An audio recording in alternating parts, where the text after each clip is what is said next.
outdoors be limited to 100 people or less.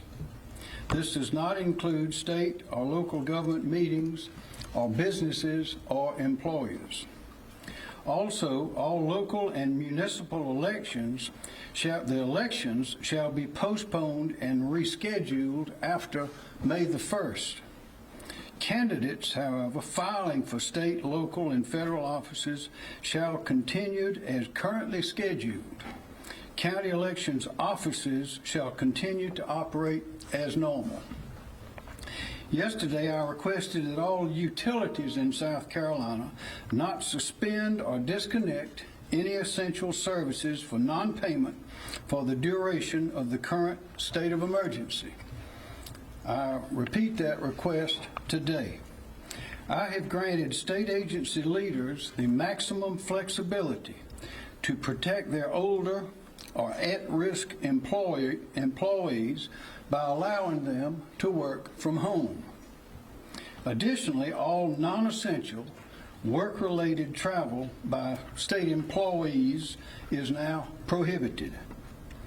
And the Board of Medical Examiners and the Board of Nursing have procedures in place to issue temporary licenses for out-of-state physicians, physician's assistants, nurses, and respiratory care practitioners within 24 hours. And additionally, there is no fee for these licenses, which will last for 90 days, temporary licenses. I want to emphasize that there is no shortage of testing capabilities in the labs in South Carolina. The DHEC lab and the private labs currently have more than adequate supplies, more than adequate, to conduct all the tests we need. And the DHEC lab will be resupplied with more tests this week. In addition, the Federal Drug Administration has today approved the Medical University of South Carolina for COVID-19 testing. MUSC has said that they will likely start processing these tests in their lab by the end of this week. And as you already know, the MUSC.care is where you can go online to receive screening from anywhere in this state for free at this time. That was announced last week. We've heard a lot about masks and their scarcity. As the Surgeon General Jerome Adams has said, there is no need, I repeat, there is no need for the public to buy masks or wear masks. Our healthcare professionals are the ones who critically need to have these masks because they're the ones that are providing care and it will keep them safe. DHEC has requested that the federal government release South Carolina's allocation of medical supplies from the strategic national stockpile. Items such as respirators, masks, face shields, gloves, and gowns. But that allocation will not be everything our healthcare professionals may need for the duration of this coronavirus situation. The private manufacturers have cranked up production, as you have heard, but it'll take them a bit of time to get them out into the flow in the market. That is why it is important for the public who do not need these masks not to go out and buy them. All the decisions that we have made thus far have been to do one thing, and that's to save the lives of the people of South Carolina. School closings are inconvenient. We know that. They're inconvenient for everybody, for working parents, for families, as well as employers. We understand that. Parents, if you've not done so already, now is the time to explain to your children in an age-appropriate way how serious the coronavirus situation is. It is time for parents to impress upon their children how important things like social distancing, that is keeping your distance from someone coughing, sneezing, that sort of thing, personal hygiene, washing your hands all day long. Impress upon the children how important that is, and also that will help us remember ourselves. And we must also explain the importance of limiting exposure to those considered at risk, like the elderly or the infirm. I ask that our faith community in South Carolina, that is our churches, parishes, synagogues, periodically check in on your members, especially those who are considered at risk, the elderly and the infirm. Many of these older citizens live by themselves, have trouble getting around, have difficulty communicating, and this is an excellent thing for our faith community to undertake.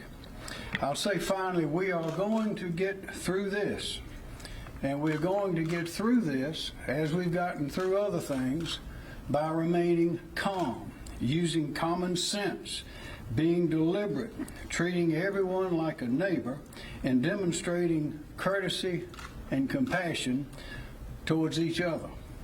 Courtesy and compassion means that we don't purchase more supplies that we need. There's no need to hoard food or supplies of any kind. I assure you the stores will remain open, and they will be restocked and restocked and restocked. President Trump has declared today as a National Day of Prayer. We had the chaplain here a moment ago. I ask that every South Carolinian pray for the health and safety of our neighbors, of our families, and for our nation. Superintendent Spearman. Thank you, Governor. Good afternoon, everyone. I first want to assure all the parents of school children in this state that we are still in a partnership, and principals, superintendents, teachers are working together as we speak to prepare to continue instruction for your children, and also to be sure that those who need to be fed will be fed. The South Carolina Department of Education Office of Health and Nutrition has been granted a waiver from the United States Department of Agriculture that allows our summer feeding options to be used during this school closure.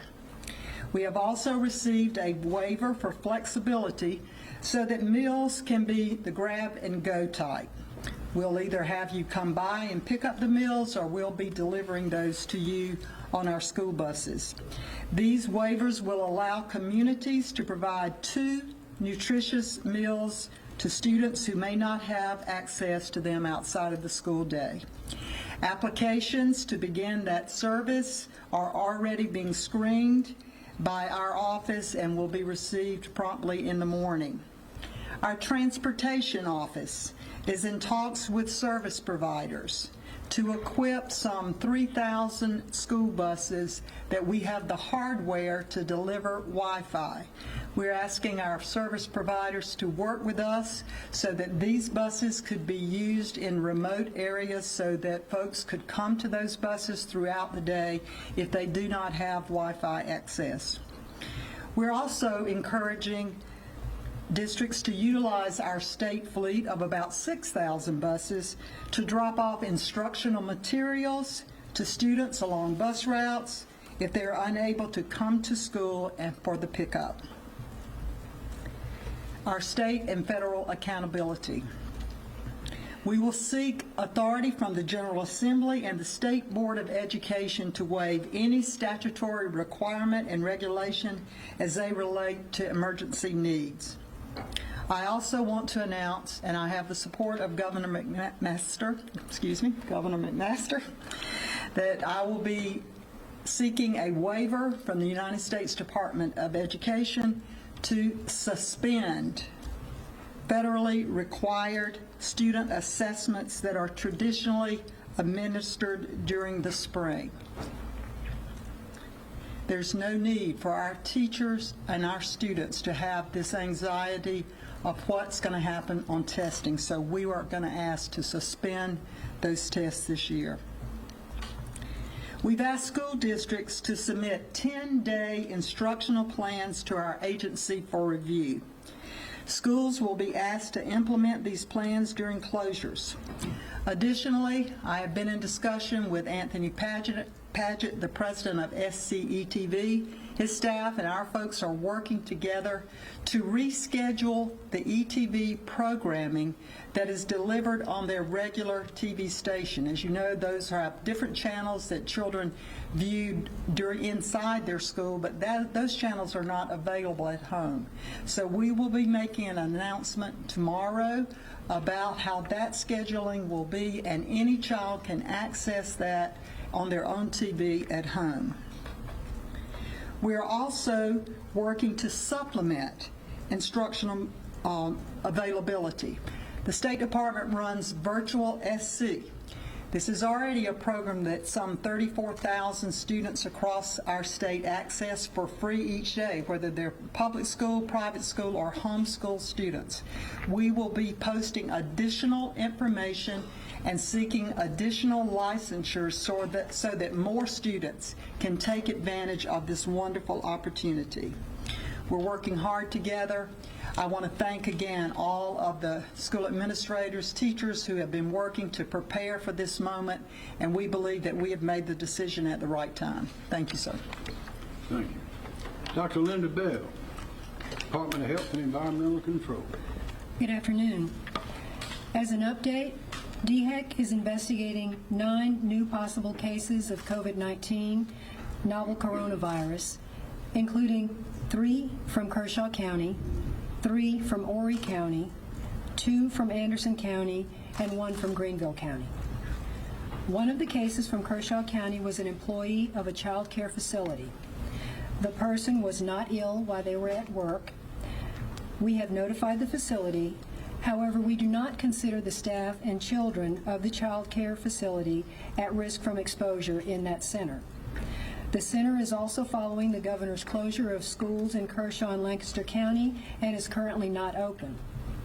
In addition, we announced 6 new cases yesterday, including 1 new case from Lexington County, who was a resident of the Lexington Medical Center Extended Care Skilled Nursing Facility. The individual is currently hospitalized and is isolated and has no known exposures to another case and no recent history of travel to an impacted area. We are working with the facility to identify close contacts and are providing guidance about infection control measures to prevent possible spread. To date, DHEC's Public Health Laboratory has conducted 263 tests, 28 positive and 235 are negative. While we are not currently seeing widespread transmission in South Carolina, we want people to be prepared and to remain calm and rational as more cases occur. Recognize that the majority of illnesses seen are relatively mild, the type of illness for which you might not normally even seek medical care. Testing individuals without symptoms is not recommended. We do not recommend that everyone who is ill get a test to see if they have the COVID-19 infection. If disease activity increases significantly, we will advise people to stay home, get better, and seek medical care if symptoms worsen. This will allow our healthcare system and our healthcare providers to give care to those who need it most. Our top priorities have been and will continue to be preventing the spread of disease and protecting the public health. We know that many South Carolinians are concerned about what impact this virus may have on themselves, their loved ones, and our state. The number of cases that ultimately occur will depend in part on all of our efforts to practice good personal hygiene, like hand washing, and protecting others by staying home when ill. We have been emphasizing cover your cough to protect others. But as a reminder, if you have a respiratory illness with a cough and fever, you should not be in public places, at large social gatherings, or visiting others, particularly those who are vulnerable to developing serious illness. Based on what we know so far, the CDC expects that many people in the United States will at some point in time, either this year or next, be exposed to this virus. This will include residents here in South Carolina. However, it's important to note that most people will likely not develop serious illness. While this is occurring as we expected it to, we still must continue to practice measures to help safeguard against illness, including practicing good hygiene. That means routinely washing your hands and covering your mouth when you cough. Individuals with signs of illness are asked to take seriously the recommendation to stay home from school and work and not attend public gatherings. From what we're seeing, this illness is very similar to the seasonal flu. So consider the measures that we take each year to help protect ourselves and those around us from flu outbreaks. Our public health professionals are continuing to monitor the status of the virus in South Carolina so that our state and its communities make informed decisions. As part of this measured approach, we are constantly monitoring our epidemiologic data and following CDC for evidence-based strategies to slow the spread of disease in our communities. As cases increase, we are prioritizing identifying close contacts who are at high risk of illness from exposure and who may be more likely to experience more serious illness. This includes our nursing homes and assisted living facilities, as well as other vulnerable populations with unique circumstances. We, like other states, are also beginning to practice social distancing for communities as a whole. We were able to quickly work with the Lexington Medical Center Extended Care Skilled Nursing Facility to identify and isolate contacts. In addition, the center had already taken proactive measures like limiting visitors. The facility has been completely cooperative as we work through our contact investigation, and staff are abiding by DHEC's and CDC's recommendations for helping to help protect this higher risk population. And this is an example of the importance of taking precautions to protect those at higher risk, like the elderly and people with serious underlying health conditions. We are continuing to work with communities to provide communications and education about illness, including alerting communities to be aware of potential spread. Again, each of us can do our part to protect those who are at risk of more severe disease, and it's all of our responsibilities to help prevent the spread of disease. We are still learning about this virus, and we're committed to keeping the public informed. As we learn more, we will continue to provide updates as quickly and as timely as possible. Thank you. Thank you. Are there any questions? Governor, in other states that the governor has ordered that bars and restaurants close as well, except for takeout, how close are we to that in South Carolina? Everything is under consideration. We are not at that point at this time. What I would urge people to do is to, again, common sense, follow all of the rules that have been in suggestions made by all the authorities about washing your hands throughout the day. A lot of us, I recommend, consider not shaking hands for the foreseeable future. And, of course, always cover your nose and mouth when you sneeze. We hear those every time anyone comments on the best ways to stop the spread. If we want to stop the fast spread, and we want to have if we know it's going to spread, we need it to be manageable, and that's why we're taking these steps. We'd like to eliminate it, but that's asking too much at this point. Governor McMaster, Yes, ma'am. how are you all handling people that have known exposure to these people who are already confirmed positive or presumptive positive? Are you all monitoring them? What measures are being taken place to make sure it's not spreading further? Good question. Dr. Bell? We have been monitoring the close contacts of individuals who are ill that we're aware of. We provide them recommendations about the measures that they should take to monitor themselves for symptoms of illness and the symptoms to look for 14 days after they've had contact. And should they develop consistent symptoms, to report that to their healthcare providers to see if evaluation and additional testing is indicated. Are you all encouraging them to quarantine in any way? Or I know everyone is encouraged to practice social distancing, but are they encouraged to possibly just stay at home a little more? We are encouraging the close contacts of known cases to self-quarantine. Is there any way to ensure people who are supposed to be self-isolating, is there any way to ensure that they don't go out, run errands, do grocery shopping, things like that? As cases begin to increase, we do not have a way to check on individuals every day and check on their location. And this is the importance of these community-wide messages to ask people to take responsibility, to follow the guidance they've been given to protect others. Superintendent, you said districts were asked just last Thursday to submit plans for 2 weeks. Yes. It's obviously now an immediate need. Are they ready? Yes, they are. We're able to turn those around in a matter of hours. I know that we had 15 districts that already were approved through their e-learning pilot project that they were involved with. I believe we've already approved 30 plans on Friday, and we have staff working as we speak, reviewing plans as they come in. So very shortly, we'll have all of those plans approved. And can all districts do that 2 meals a day? Yes, yes. Now, it's not open at every school. Schools have to qualify based on their poverty level, free and reduced lunch level, census data. But once a site is up and a school is identified, then any student can go in and or be a part of that project. So Any student who normally gets a free breakfast, lunch, any student, whether they're normally on free and reduced lunch or not. So that goes up through 18 years of age. So that would mean all of our students, 780,000 students in the state, plus possibly others, will be working with the USDA. I have a feeling this could increase because of need. So we'll be working very closely with them. Do we know what percentage of Over students? here, over on this Are you side. going to include daycares in this, or is that part of the program of closures as well? The question is, Daycare daycare. systems? I'll answer that. I think daycares are not included, but the governor has encouraged daycares and private schools to follow this same lead that the public schools are doing. Since the closures you recommended last week, what's changed to have all the schools closed?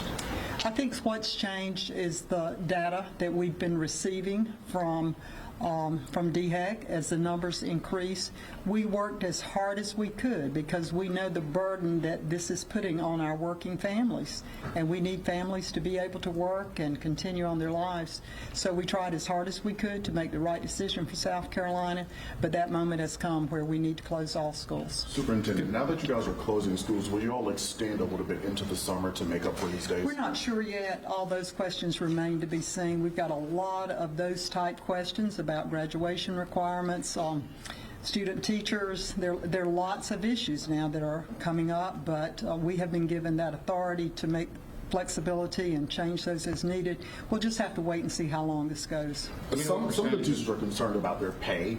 Will you guys be forcing them to use PTO vacation time for that additional time after spring break, or will you guys supplement it? Teachers are going to be paid. Employees are going to be paid.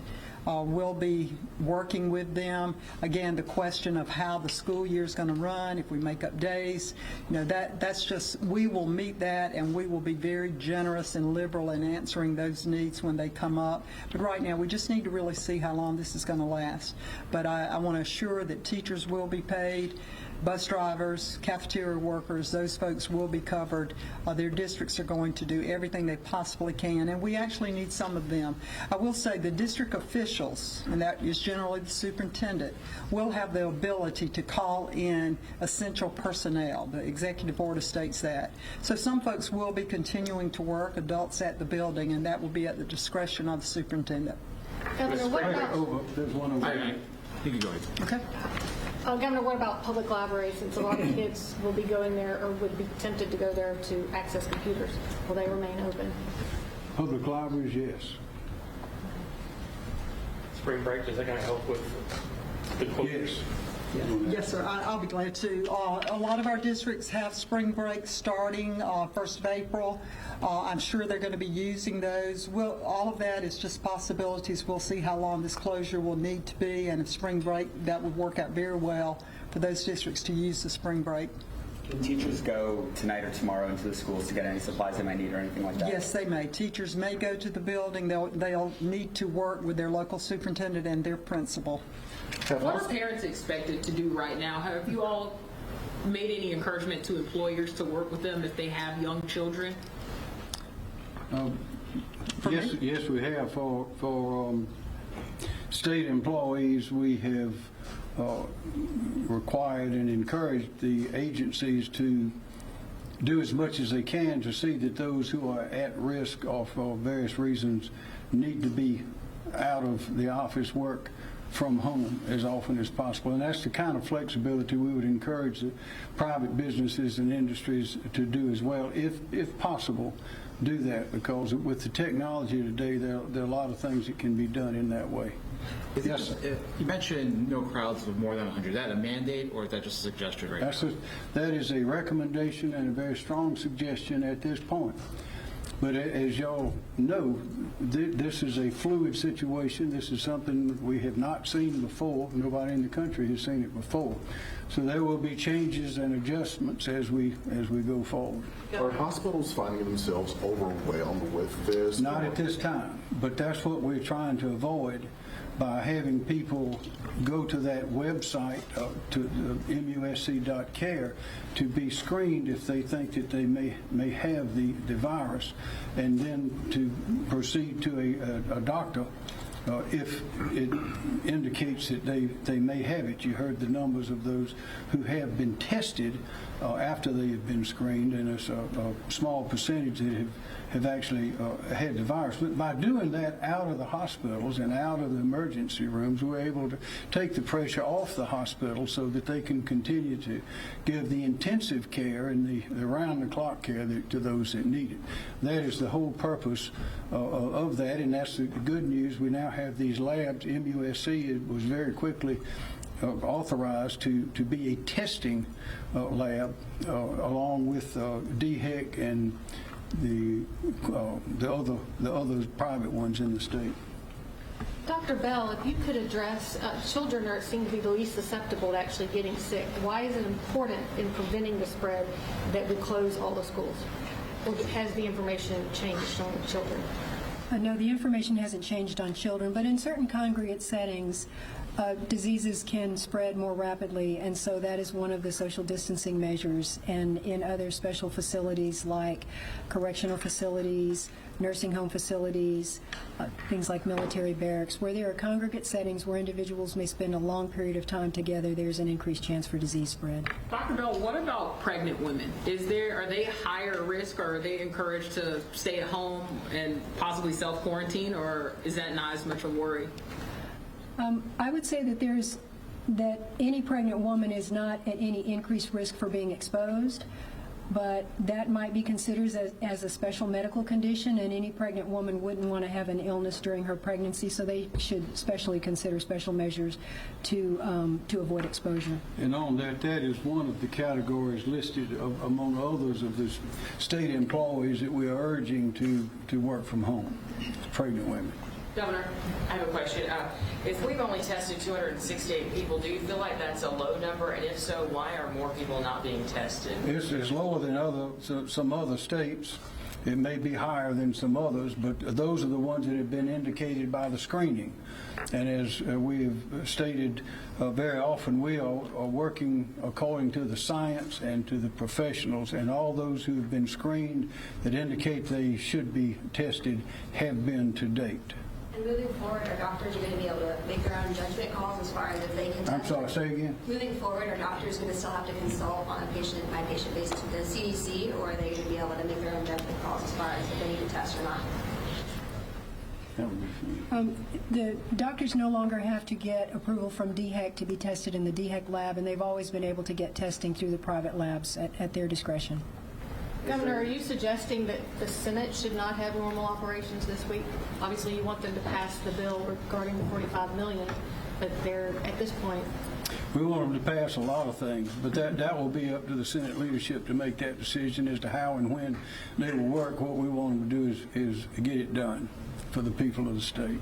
Are there Yes, any sir. considerations for domestic travel restrictions? Beg pardon? Any considerations for domestic travel restrictions? We have none at this time, but as I say, this is a fluid situation. We are attempting to stay ahead of this situation, anticipate what may happen, and do everything within our power to block the spread in those areas. As it becomes clear that there are other things that need to be done, then we'll do them. What's the current count of how many people are hospitalized right now because of COVID-19?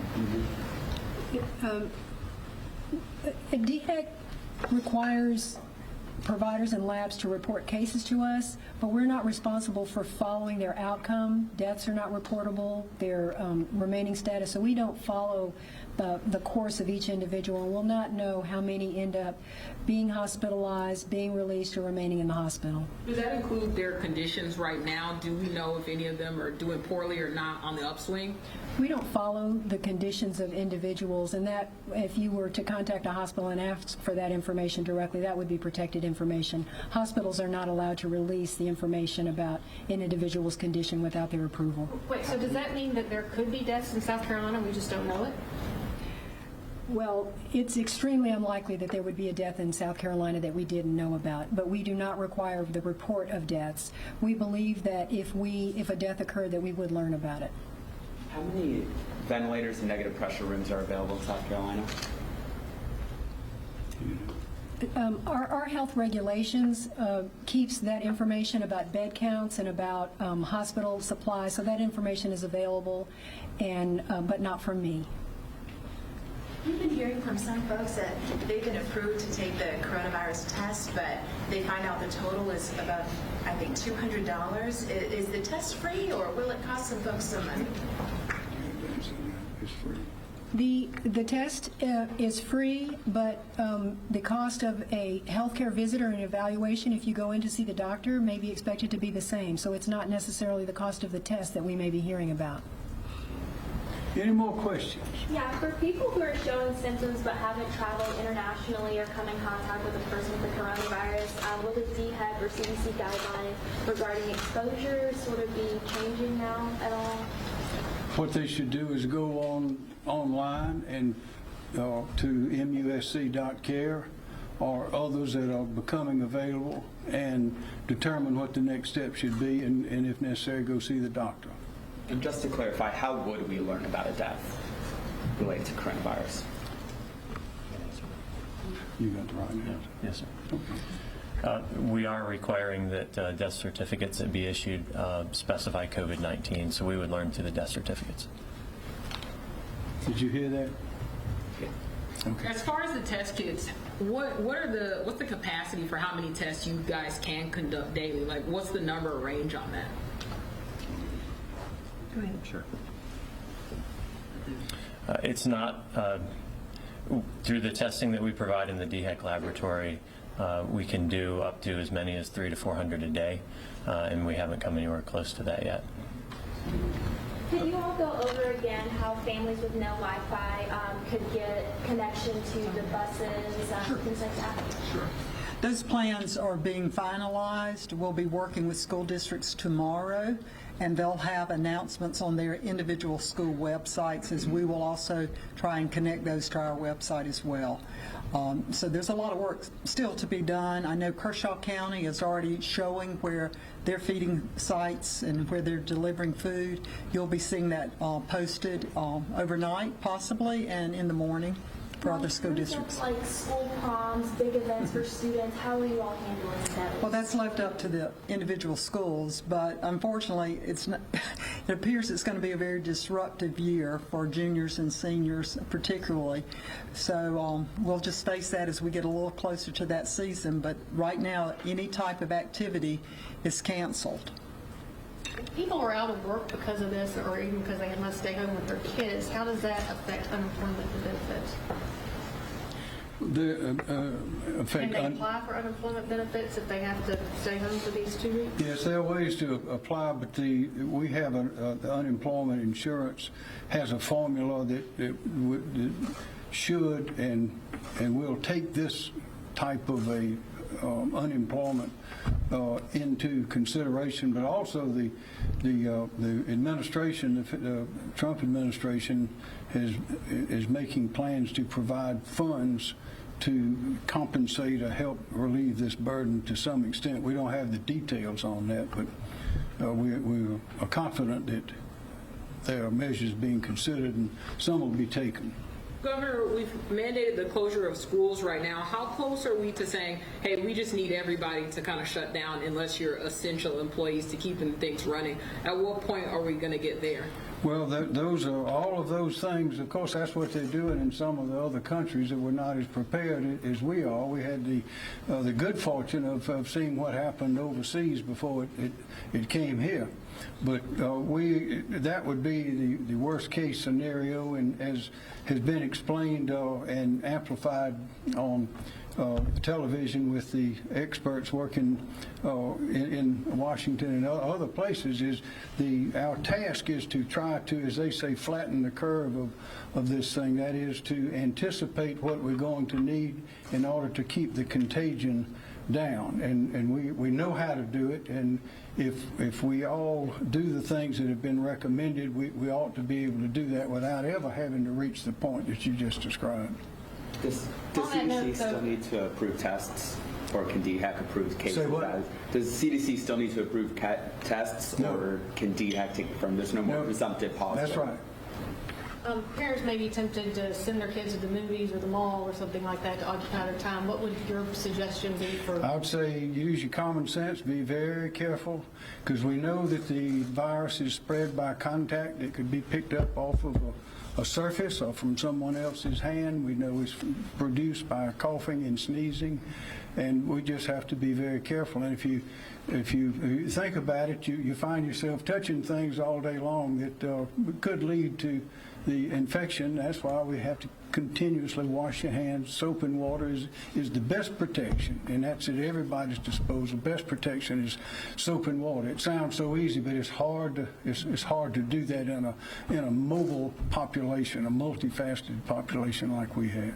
Dr. Bell, to go back to symptoms, what should someone look for immediately to say, hey, I might need to take a day off.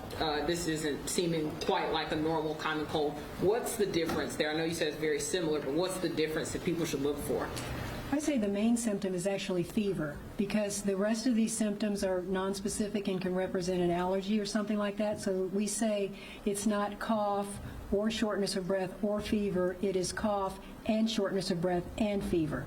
It's that compilation of symptoms that people should be aware of. Other things associated like muscle aches or something like that, a sore throat, but fever would be the main symptom to really pay attention to. And I know those are considered, I'm guessing, the mild symptoms. What will be the escalation of that? What do we see when this starts to head downward? A significant increase in shortness of breath, difficulty breathing, tightness in the chest pain, something like that. So any kind of worsening of symptoms like that with breathing, they should immediately seek medical attention. If they have milder symptoms and they would not normally seek care for that, we're not encouraging everyone to get a test to find out if they have the COVID-19 infection. So if they have milder symptoms, most people will recover at home without medical evaluation. Dr. Bell, is there any more information about how the patient that Lexington Medical Center, the nursing home, got coronavirus? That person has no known contacts with a known positive, no history of travel. So we are investigating possible visitations or somehow the introduction into the nursing home facility, and the close contacts of that individual have been identified and are being isolated.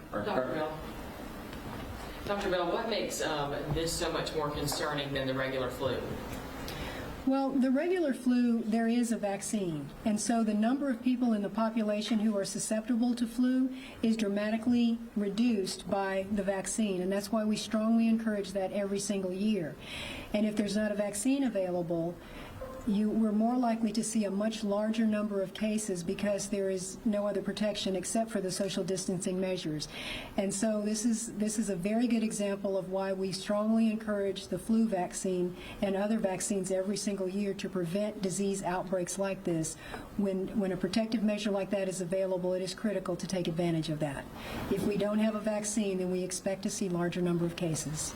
Dr. Bell, I know a lot of people say that it can take 10 or so days for a lot of symptoms to show up, and that we may be seeing a wave of more people in the coming days that bring these numbers up. Is that something you all are anticipating? We do expect to see more cases, and that's why we're testing more, and as expected, we are identifying more cases. We understand how the disease is spread from person to person, so that's why we encourage people to stay home when they're ill to prevent that. We don't expect to stop the spread, but we know that we can slow the spread and that will allow our healthcare system to more slowly absorb the cases and to provide care for those who need it most. What do you say to people who say that this is just hysteria, that this is an overreaction? Well, we tell people not to panic. It's not something to panic about, to be rational about what to expect, so that when we see more cases, that doesn't mean that this is something that is completely out of control. We've seen it in other states. And so to do what we know works is most important, because panic doesn't help, and very simple measures are effective, and so that's what we're advising people to do. Dr. Bell? Yes. As far as you know, is anyone else in that Lexington nursing home showing any symptoms right now? No, we're not aware of any other symptoms in that nursing home at this time. Dr. Bell, if you can address how the adding MUSC to the folks who can process these tests, how will that speed up our ability to get those tests? Well, it gives providers more access to testing, so there's no funnel or something like that. The more wide availability of providers to make the decision on their own, if their patients meet the symptoms to be tested, so it gives us an ability to test more people more rapidly. Does it mean we might get them back closer or sooner than 48 hours? Well, each individual test, the turnaround time for each individual test will remain the same. Dr. Bell, with the 2 Anderson County cases that you all are investigating, can you confirm that several hospital employees had to be quarantined? I'm not aware of that information. Some agencies have changed the way that they respond to emergencies. Has the state addressed to those agencies what they should do? Like they don't respond to certain kinds of calls because of the being infected. I'm sorry, repeat the question, Some please. agencies have changed the way that they're responding. Some calls that they go to, police departments, fire departments, wearing extra equipment. Any discussion on that statewide? Do you have some? I'm not sure we can comment. I don't know if we have the knowledge. I have no detailed information on that, although I know that there are discussions going on. I'm aware of those. Superintendent, in terms of continuing food programs at school, I know we sort of touched on that, but are families expected to go to the schools, or I think you said that there's a way that you are going to get it to them? How's that going to work again? A combination, I think, and each school district will be announcing their plan. They may ask those parents who can to come drive by and pick up, grab and go meal, but certainly we want to provide meals out to the rural areas and those students who don't have transportation. So it will be a combination of both. But I want to assure parents that their children will have an opportunity to be fed and to get instruction, and we will be delivering that if necessary using our school buses. And what other recommendations do you have for parents who may not have anyone to watch their kids during the day? Well, I think this is really a good time. I saw on Twitter last night where a friendly neighbor offered that she would watch someone's child and they could come to her house. So I think that would be a great Good Samaritan kind of thing to do now. If you're at home and you know a single mom, reach out and say, could I help you? Your children can stay with me. Or it's a great thing that churches could help with. So this is a time for South Carolinians to really reach out, be friendly, and look for places that they can help. Dr. Bell, can you provide any more details about the 2 Anderson County and the 1 Greenville cases that you guys are looking into? Like any more details you can give us? Were the people traveling? Do they have family members? Did they just randomly get these symptoms? Well, we know that no one randomly gets the symptoms, that at some point someone has been exposed. And so we will not be able to identify the source of all illnesses, and we are continuing our investigations to identify the close contacts who might be at highest risk. Are you all anticipating a sharp increase in cases? I know that we saw so many people flying home after the White House made their announcement the other day, and they overwhelmed so many of our major airports. Presumably some of them are coming back to our state. Are you all expecting numbers to go up after those people internationally traveling? We're not expecting a sharp increase in cases if we take appropriate measures, but we are expecting to see more counties reporting cases, and we hope to be able to slow the spread. And to be clear, since COVID-19 is reportable on death certificates, does that mean you will report to us when there is a COVID-19 death? Yes, I believe we will report the first death of COVID-19 in the state. Now, in terms of subsequential deaths. inspectors, Dr. Bell, so are they still allowed to do inspections at the nursing homes, and have they been to the facilities? Those inspections are encouraged to continue. Any more questions? Are at the Lexington nursing home, are patients being isolated? They've had any contact with the one patient who had who tested positive? Yes. And how are healthcare workers there taking? What kind of precautions are they taking? We evaluate the type of contact each healthcare provider had with the patient who was infected to see if they were wearing appropriate personal protective equipment. And so we have identified those healthcare professionals. The facility is aware, and they know what to do with asking them to monitor for symptoms if they have been a contact. You specified first tests, first death, subsequential deaths also will be reported by this team that we're seeing right now? Subsequential deaths? You mentioned specifically that only the first, that you'd report the first South Carolina deaths from COVID-19. I'm wondering if all subsequential deaths will also... There's a mechanism to report all subsequential deaths of COVID-19. Not from coroners, from DHEC officials or state or government officials?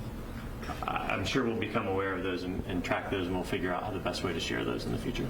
But Dr. Bell, I want to confirm, South Carolina, we do have enough kits to test all or the however many number of people for this virus, correct?